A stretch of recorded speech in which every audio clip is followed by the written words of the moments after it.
and welcome to Fiction Fans, a podcast where we read books and other words too. I'm Lilly. And I'm Sara. And today we will be discussing The Cleaving by Juliet McKenna. Juliet E. McKenna? And my brain just assumed that E was part of Juliet, but I don't think it is. No, I think it actually is Juliet E. McKenna. All right. Already messing up the author's name. Good start. Good start. Well, before we go any further down that rabbit hole, Sara, what's something great that happened recently? Something great that happened recently is I went on holiday to Morocco, and it was lovely. How long were you there? It was about 10 days, a little longer of a trip because we had a 17-hour layover in Paris. Not quite enough time to do anything fun, but... No, but still better than a 3-hour layover. We actually got to go into the city. Yes. So 10 days in Morocco, roughly. I went on a hot air balloon, did a camel ride, ate some snails, and a lot of other actually good food. Well, the snails, they were fine. I'm not going to go out of my way to eat snail, but I'm glad that I did eat snail. I mean, going to Morocco is pretty far out of your way. But I didn't go there specifically for the snails. Oh, okay. All right. Fair enough. But yes, it is kind of far. I've done worse flights, but it is from San Francisco. It's a 12-hour flight to Paris and then a 3-hour flight to Marrakesh. So not short. Yeah, no. I was glad for that layover.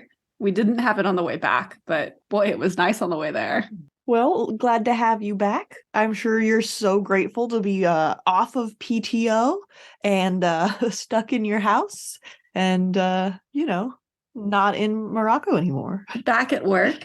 I will say that the scenery there when I was reading, a little nicer than the scenery here when I'm reading. Yeah, what can you do?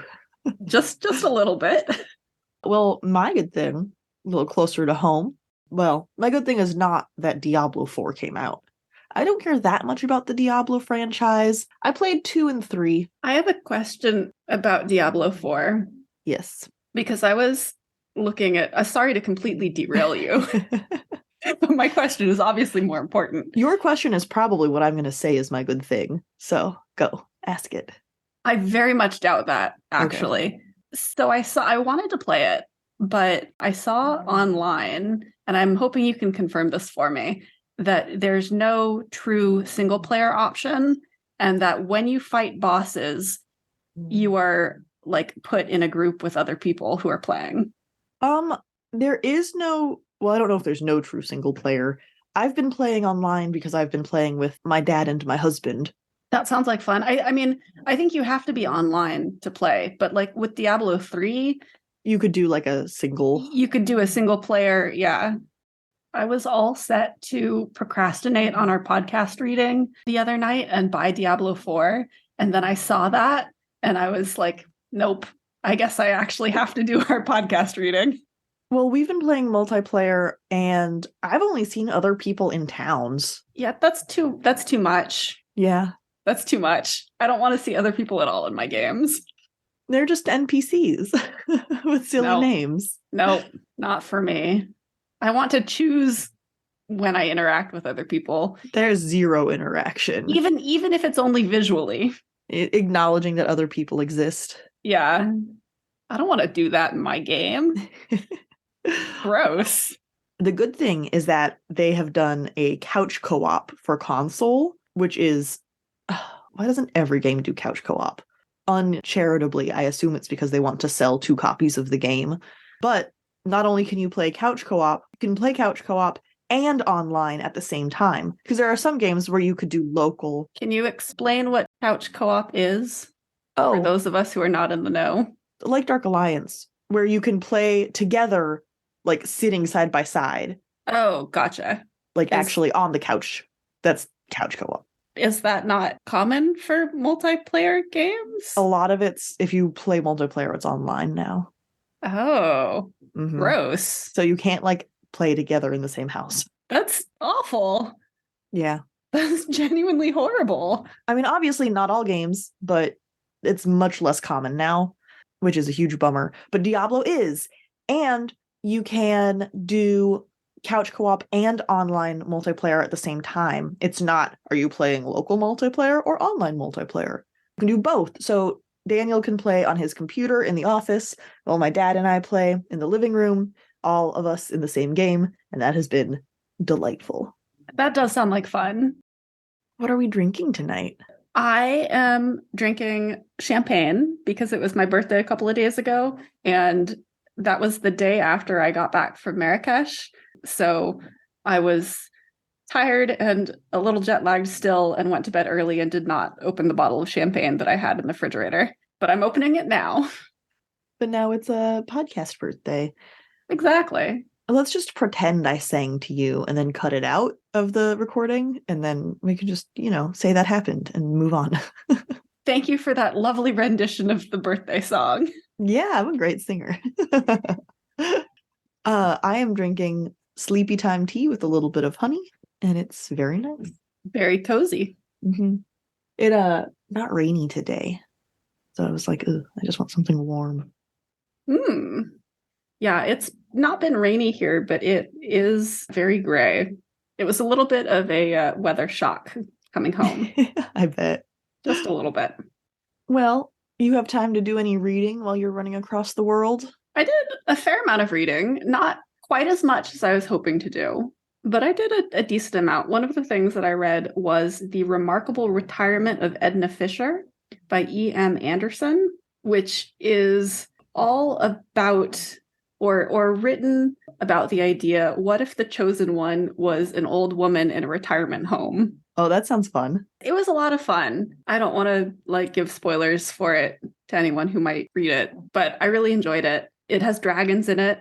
It has a lot of queer characters and wonderful queer representation. Edna was a delight to read about. She uses her knitting needles more than the sword. I love her already. Yes. I got caught by clickbait again. I admit it. It gets me. What clickbait did you read? Why men often feel insecure in their intimate relationships. Boring. Subtitled, What I Learned from My Rabbit About Intimate Relationships. Okay. I was not going to be impressed that you clicked on that article until you said the subtitle. Anyway, it's basic pop science psychology. It sounds like it's an excerpt from a longer piece, so maybe it's not as lame as this was, but it was a lot of men are macho and compete, and that makes it hard for them to have relationships with women, because women expect relationships to be collaborative and not competitive, and men are from Mars and women are from Venus, like that. What did that have to do with the rabbit? I learned a lot about gender roles and relationships from our male rabbit. They introduced a female rabbit to their male rabbit, and the female rabbit was hitting on the male rabbit, and the male rabbit didn't understand what was going on, so didn't react. So the female rabbit attacked the male rabbit until it reciprocated, and the author used that to pivot into something about communication. That seems like a stretch. Well, I guess rabbits can't talk, so she couldn't just say, like, hey, I'm hitting on you. Yeah. She had to bite him until he figured it out. I don't know. This article. I mean, yes, I agree rabbits can't talk. But when you're trying to draw parallels between rabbit relationships and human relationships, saying my rabbit badgered the other rabbit until it had sex with me or with it is not a great sex with me. That's a weird rabbit. But it's not a great look for relationships in people. No. And also, it's such I guess it's the problem with short, pithy articles and also pop science psychology. It's just so reductive and what's the word I'm looking for? Stereotypy. Yeah. I'm sure some men are like that, but you just shout, I am not your therapist, as you ride off into the sunset. Why would you go through all of this? Not worth it. No. And also plenty of women are competitive in social relationships too. I had some problems with it. I did get to the rabbit part. That was worth it. I'm glad that you at least got some enjoyment from the rabbit part. All right. We're not talking about rabbits biting each other until they bang. We're talking about people doing that in Arthurian legend. Yeah, I'd kind of almost rather talk about the rabbits, to be quite honest. I was really disappointed by the Cleaving, I have to say. Not that it's a terrible book. It's not a terrible book, but it did not live up to my expectations of what we were getting. It was just kind of boring. There wasn't anything new that I felt that it brought to Arthurian legend retelling. Also, this is probably where we should say we're not going to separate out spoilers for this book because it does follow Arthurian legend fairly closely. And that has been out in the world for, hundreds of years. You know how the story ends. Arthur dies. There's no spoilers there. So we're not going to have a spoiler section for this book. Indeed. It was actually kind of comforting to hear you say that, because I assumed I was bouncing off of this book pretty hard because I did, just because I'm not so into Arthurian legend. And so I was like, dang, this book just isn't for me. I guess that's okay. It was comforting to hear that you, as someone who is very much into these legends, were also not super into this book, because that made it feel less like it was my fault. Yeah, and listeners will know that there are plenty of times when I will argue that you bouncing off of a book is a you problem. I guess technically that's still the case in this book, as it's the case for every book. It's just that this time we both bounced off of it. I disagree. There is objectively bad art. I know that's a controversial stance. I'm not saying that this book is the case, but I'm saying it's not always the reader's fault for bouncing off of something. No, it's not always the reader's fault. In the books that we have read for the podcast, I would say, with the exception of Sphere by Michael Crichton, it is always the reader's fault. Fair enough. So it's really weird, this book. On the one hand, I thought it stuck too closely to Arthurian mythology, but on the other hand, it also really, it expected the reader to know a lot of Arthurian mythology. Yeah. And so some of the points where it could have built tension and used that to be a better story were kind of sidelined. And I read a review actually praising this very thing, saying it's great that McKenna expects her readers to know bits of mythology. So when Mordred is mentioned, as a reader who knows the lore, you're like, okay, I know that bad things are going to happen involving this kid. And so she builds tension that way.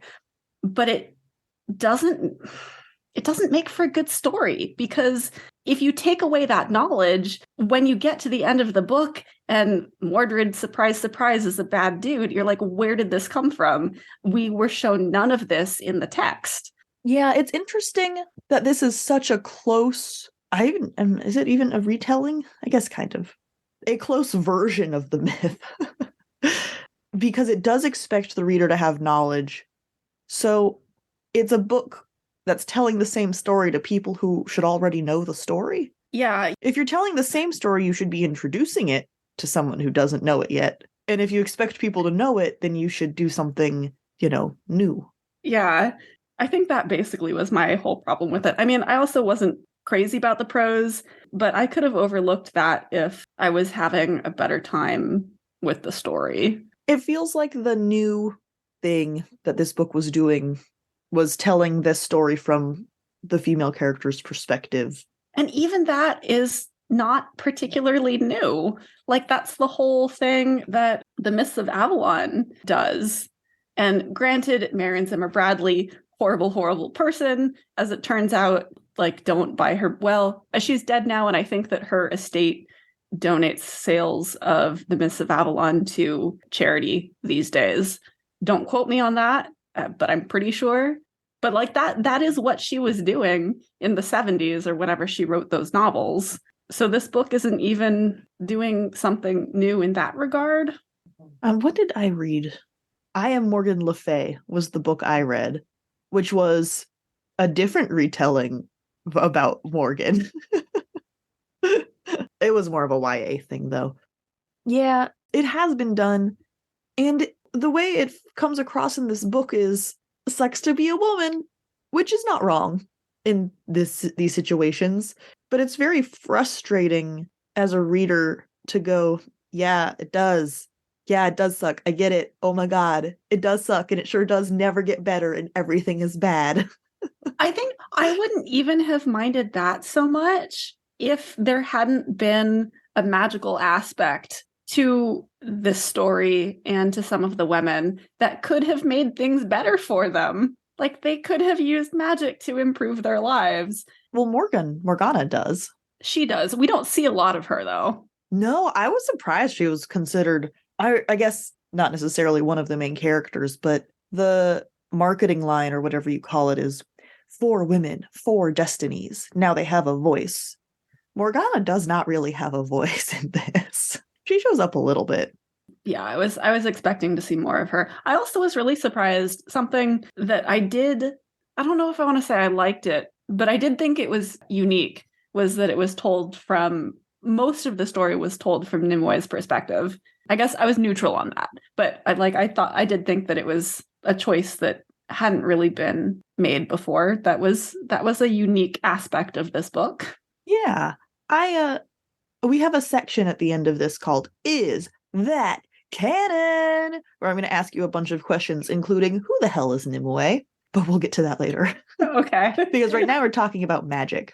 Nimue is the main perspective character, and she does have magic secretly, unlike Merlin, who is open about his magic use. And this book really sets them up as foils of each other. Merlin is open about his magic, he meddles, all of that stuff, whereas Nimue is very secretive and very protective over her magic and follows the rules of not fucking around with humans, basically. Yeah, because in the story, Nimue and Merlin are both essentially fae. They're not human. And Nimue does bend those rules a couple of times in more subtle ways than Merlin, at least to begin with. But even after her whole deal, this whole book's deal about how women got to help women and stick together, and most of their decisions are about avoiding wars so that people don't die for no reason or for dumb egos or whatever. Nimue still is willing to bend the rules to help dudes out in a fight, but never does it to help a woman out of a shitty situation.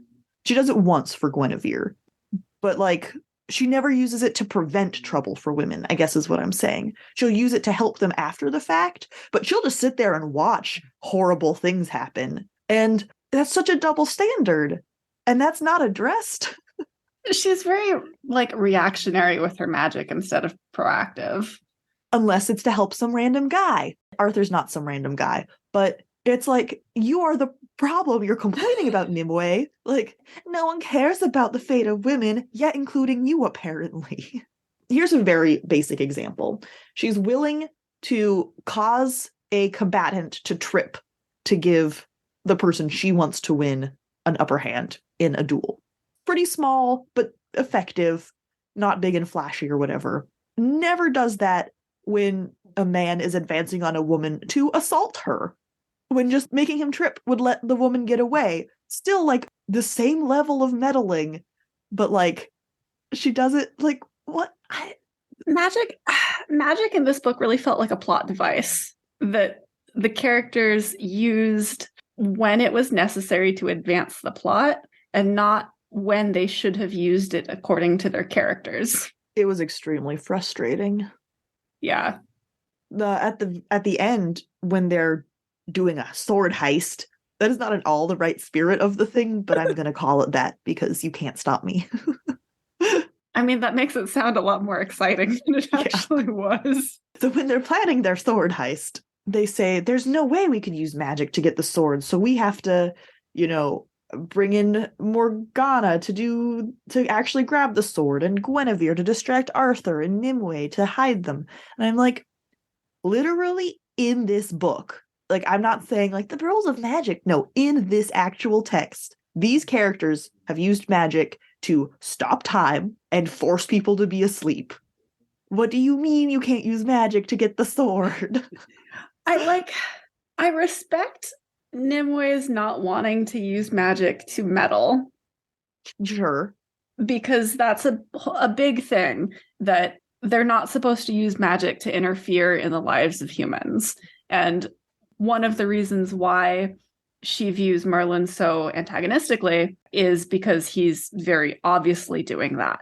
And she's worried that he's making their realm, like this Fey realm, more insecure and leaving it open to being found out. So I respect her not wanting to use magic. I even respect her not wanting to use magic when it's been shown in the book that she could do something that would help, right? Like you're saying, you know, they have stopped time and they've put people to sleep. But the problem is that she's not consistent in her decisions about when she is and is not going to do these things that meddle. She's inconsistent, which is bad enough, but she's inconsistent in a way that favors the male characters, which feels like antithesis to the whole point of this. Yes. Nimwe's whole thing is, I'm going to sit here behind the scenes and try to make the lives of these women a little bit easier because no one is looking out for them. And it's like, yeah, not even you.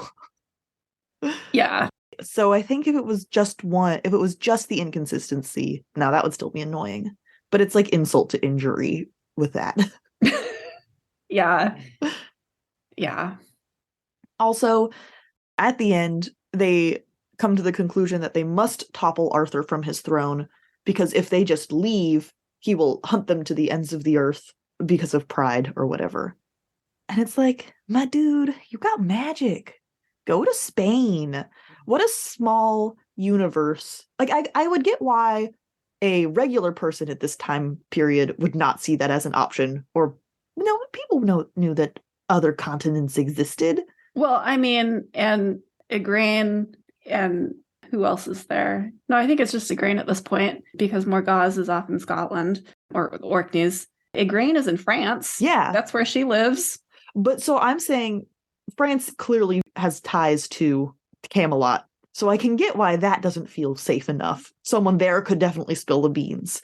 I don't think anyone in a random Italian court is going to like write a letter to King Arthur. Oh my God.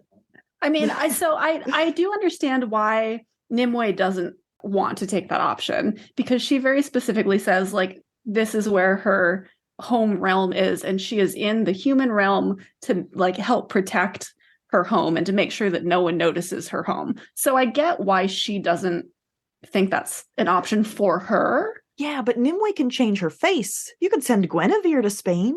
Right, but that's what I was going to say. Like, she could very easily have sent Guinevere off to other parts of Europe, gone back to Camelot, changed her face, been just fine. So, like, that just made the book feel very small. And usually I like things that are small in scope. But just, like, not even acknowledging that other places exist was rough.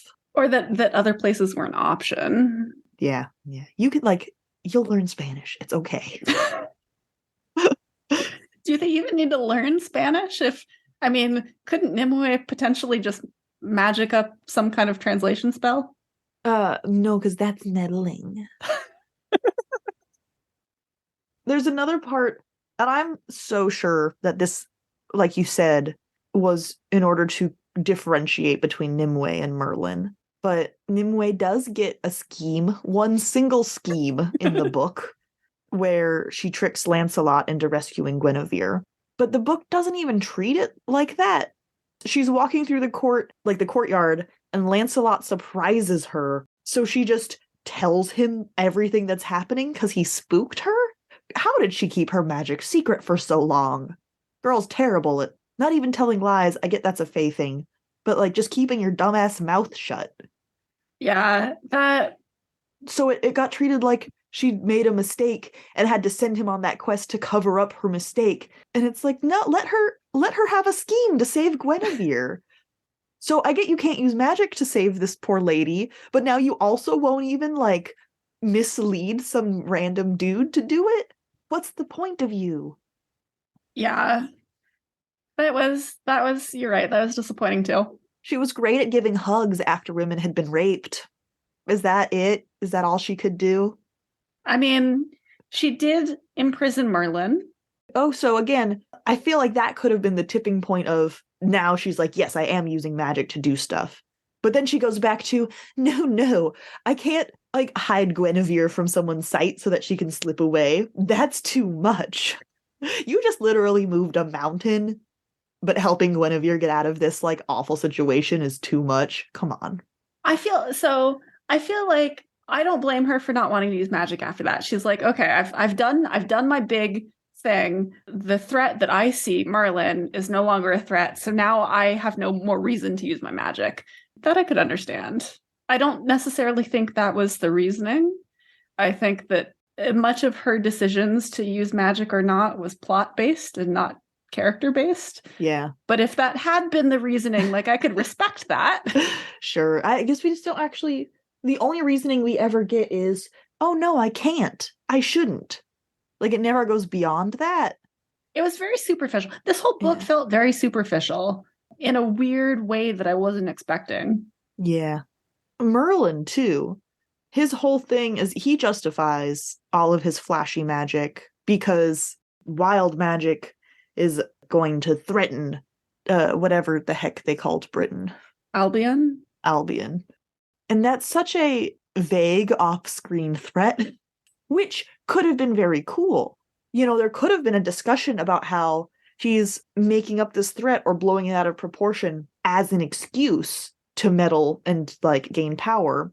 Or we could see him hating what he does because he doesn't want to scheme and get power. He really does believe that he has to do this to save the world. But instead we just get this smug asshole who gains a bunch of power, claims it's for the good of the world, and I guess at least does face some consequences for it. So that's something. Yeah, but it felt okay. So I have 2 points that I want to say. The first is that it felt like he only faces consequences because Nimue imprisons him in Arthurian legend, and so she was going to imprison him in this book. No matter what, yeah. Yeah.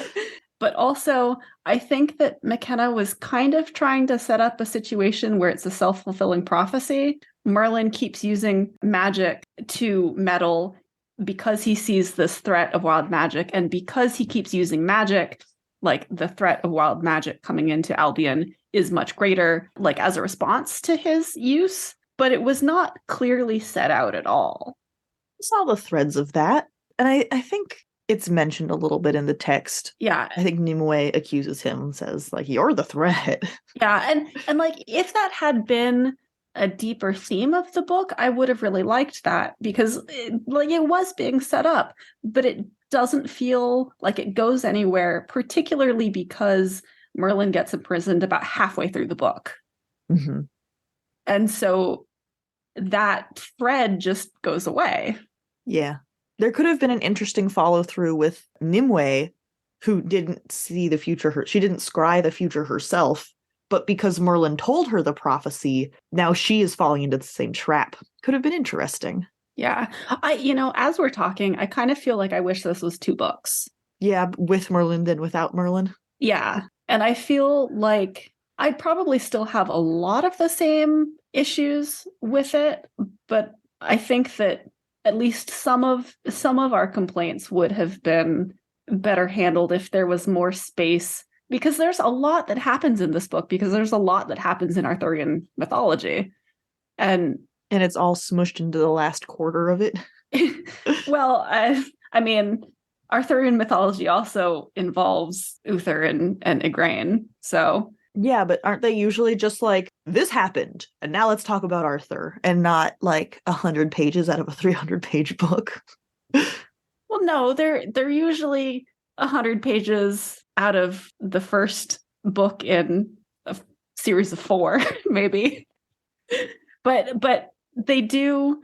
I think that when you try to tell the whole life cycle of this mythology, it's usually done in a much greater page span than 400 pages. Not even 400 pages. I think it was like 470 or something. Yeah. I feel like it got condensed weird. Well, I think McKenna wanted to give Igraine page time because she has the potential to be a very interesting female presence. Then maybe this should have just been the Igraine book. I'm not... And ignored all the other stuff entirely. Like, that could have been cool.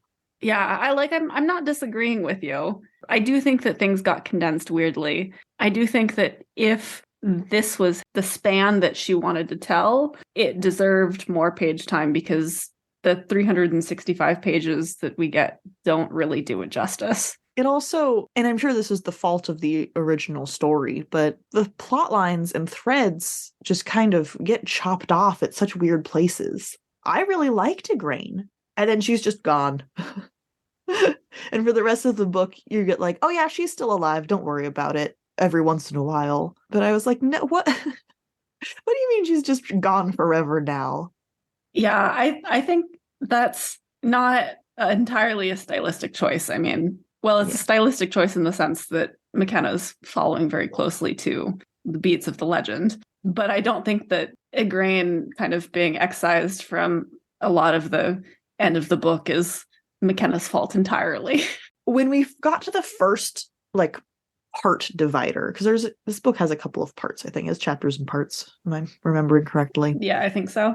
I was like, oh, okay, that was Nimwe's part, and now we're gonna get this other character's perspective. Oh, nope, still Nimue. All right. I thought that too.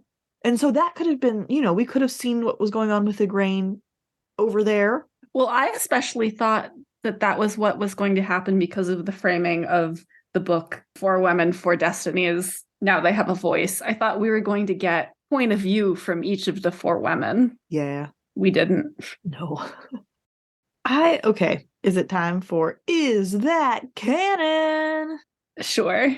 Balin and his sad fighty sword that forces him to fight everybody, and then he accidentally kills his brother. That was sad. Is that a real thing? It was sad. I had to look it up. So I really do not remember a lot of Arthurian legend at all, because it's been a long time. Like, I read Mists of Avalon and all of those books, and I read the Mary Stuart books, but that was in grade school.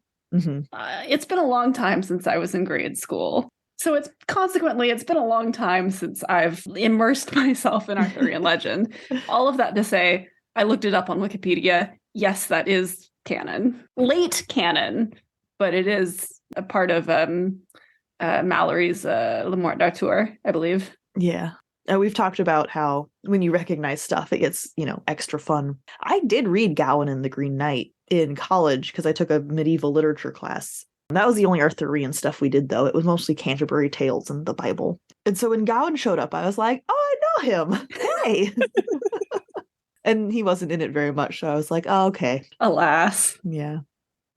All right. Next question. Didn't Morgana bang Arthur? Don't they have... Is that just like a weird YA... Oh, that's a weird thing to put into YA. That is a weird thing to put in YA. I don't think that Morgana ever bangs Arthur. I think that you might be confusing her with Morgause. Who's the oldest sister? Who is one of the sisters. Okay, yeah. So still Arthur's sister. Well, half-sister. Half-sister, yes. Yeah, because their father is Gorlois and Arthur's father is Uther. Garlois. This ain't French. But it's not Garlois. It's not even Gar because it's Gor. But I believe that in some versions, Mordred is Morgause and Arthur's child. That's what I thought. Okay. I think in this particular one, Mordred is Morgause and a lot of Orkney's child. Yeah. Okay, so I just got Morgana and Morgause confused. That makes sense. I think so. I mean, again, with the caveat, it's been a long time since I've actually done any kind of deep dive into legend. There could be a version where Morgana fucks Arthur. Also, that could have been what happened in whatever weird retelling book I read 10 years ago, or however long it was, longer than that. God. So, who knows what they did with the story? Maybe they got rid of Morgause because that's too many characters and just combined her into Morgana. Also possible. All right, it's time. Who is Nimue? So Nimue, I'm used to Nimue being the Lady of the Lake. That's what I thought. Okay, that's who she is in Perilous Times. Yes. And Nimue and the Lady of the Lake are two different characters in this particular book. But I'm used to them being one character. Okay. So Nimue was kind of fabricated for this to create a magic user ostensibly on the side of the women, even though she doesn't help at all, running around in court to foil Merlin? I mean, I think that in, for example, The Mists of Avalon, or one of the sequels, Nimue does spend time in court. Like, Avalon is this whole society of like women priestesses or women druids or something like that. And Nimue is one of them, and she spends time in court and seduces Merlin. Okay. It does sound like that was the most different thing about this book, with all the stuff she does. Possibly. All right, my last question is, Lancelot and Guinevere, has it just been cleaned up over the years? Is there a version where they have a longer affair and not just one night that makes everything go horribly wrong? Yes, I'm pretty sure that there are versions where she has a longer affair. I say that not out of any kind of knowledge whatsoever. Well, there's definitely retelling versions like that. But also mythology always has so many different versions. I'm sure there's one. Yeah, I mean, I don't think that we can really point to one. This is the one sole canon version of Arthurian legend, right? For example. I also was very much expecting her to get killed, so that kind of felt hand wavy. Guinevere? Yeah. Oh. Yeah. I will say that one of the things I liked about this book was how the relationship with Lancelot and Guinevere turned out, where she has all of these expectations for him and he turns out to just be, another dude. I had a lot of opinions about that along the same track, because when that was happening in the book, and she's like, well, what are we going to do now? And he says, nothing. What? A little bit more politely than that, but that's basically what he says. In my head, and my 21st century head, I thought, I mean, yeah, doing anything is just going to get both of you killed. What are you doing? But I thought about it a little bit more. And to Guinevere, he was her one chance at having a choice. He's literally the only thing she chooses in this entire book. Yeah, and Guinevere is desperately unhappy. Her husband is not having sex with her anymore, and when he does, it sounds like it's pretty bad sex.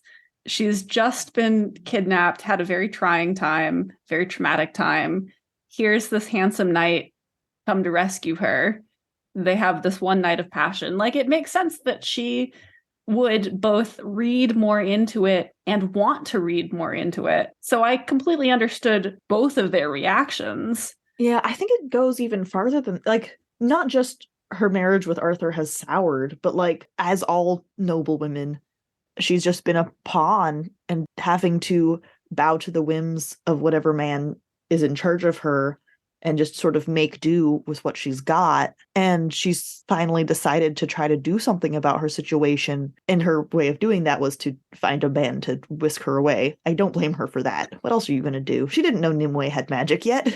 So, like, I don't think it was even that, like, the sex was so good she fell in love. I think it was so the novelty of saying, I picked this. Yeah. Must have been incredible. And, I mean, I hate to say he was right, but he was. It was an absolute mess. I mean, it was, and he was right. He didn't need to be quite so rude about it. Well, he tried to be nice, and she pushed it. That's true. But it's because he's coming from a privileged place where he can step back and look at it politically. Like, what's the most advantageous thing for the two of us? Whereas she is coming from a very a place of desperation. My life is falling apart. I need to do anything to change this. Yeah. I agree. That whole situation, I think, I was a little shocked at Lancelot at first, but then I didn't come around. But the way they both handled it made a lot of sense to each of them individually. And I think that actually came across on the page really well. Yeah, that was one of the very few points in this book where I was on board with everything that was happening, not because I liked it necessarily, but because it made sense from a character point of view and from a story point of view. And it didn't feel like it was relying on the reader knowing background about the legend to understand what was happening with the characters. Yeah, absolutely. I think my conclusion with this book, I'm glad I read it, but I'm also glad that I didn't pay money for it. Because we got arcs. We're not advocating for book piracy. Don't pirate this book. But yeah, I'm glad that I didn't like buy a copy of it, because overall it is not been my favorite Arthurian retelling. I am reminded of a phenomenon in fan fiction where the fan fiction author tells the exact same story as the original, but with like an added internal monologue for one of the characters. And I find those very boring. And if I figure out that's what's happening, I stop reading it.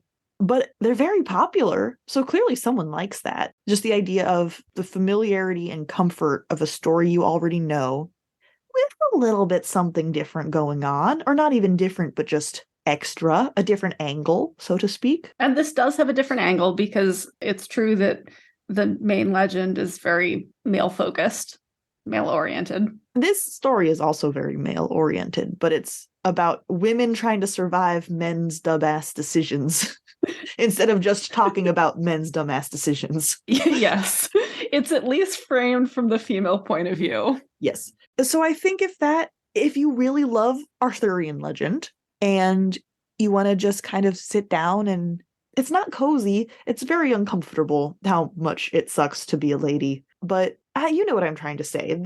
You don't need to eat at a different restaurant every night. Sometimes you can go back to the same restaurant and order your usual. Yes. And so I think if you really love Arthurian legend and that's what you're feeling, then this would be a great book for that. Yeah. And I mean, most reading is subjective. Our reading of this book, our discussion of this book is subjective too. Like, our opinions are not going to be your opinions necessarily. I'm still going to say not all reading is subjective, but in this case, yes. I changed. I updated my sentence to say most reading. Yeah, I think if we had gone into it knowing how similar it was going to be, then that wouldn't have felt like a missed opportunity, you know? Yeah. I also think actually that this book for us suffered because we read it so soon after reading Perilous Times by Thomas D. Lee, which does a lot of new and interesting things with Arthurian mythology. And so we were comparing, or at least I was mentally comparing it to that book, which is a completely different book. I mean, it's a very, very different book. That's interesting. I didn't compare them because they were clearly doing something so different. But that's kind of what I'm saying, is that I was not comparing the books. Like, I was not reading the Cleaving expecting it to be a modern day or a near a future, dystopian future. But Perilous Times does very interesting things with Arthurian legend, and it subverts Arthurian legend in interesting ways.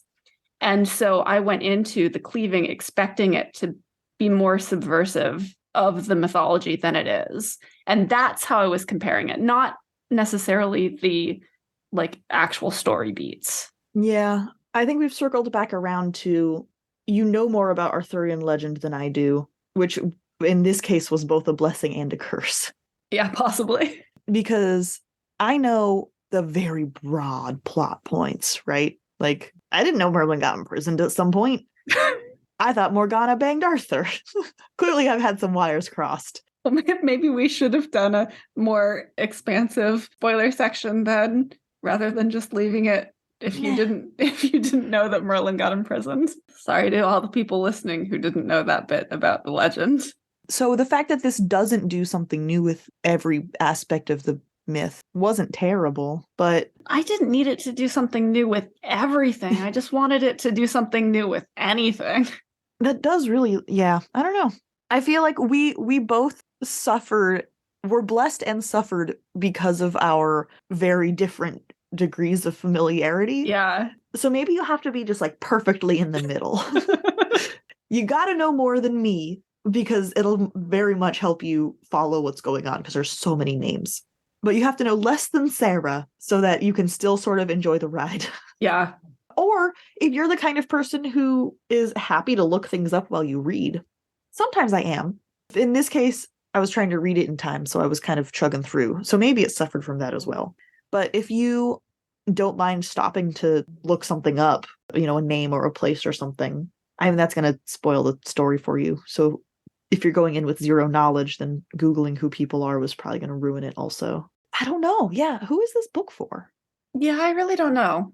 If you want, instead of rereading the same Arthurian legend book, read this one.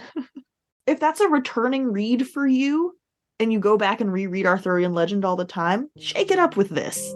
I'll say, if you want to read an Arthurian legend that centers the female perspective more than most books do, and you don't want to read The Mists of Avalon because Marion Zimmer Bradley is a horrible human being, even though she's dead, you should read this book. Thank you so much for listening to this episode of Fiction Fans.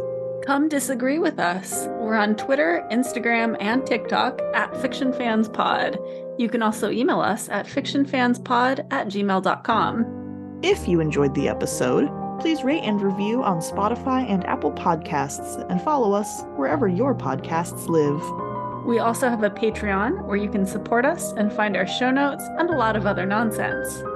Thanks again for listening, and may your Merlins always be defeated. Bye. Bye.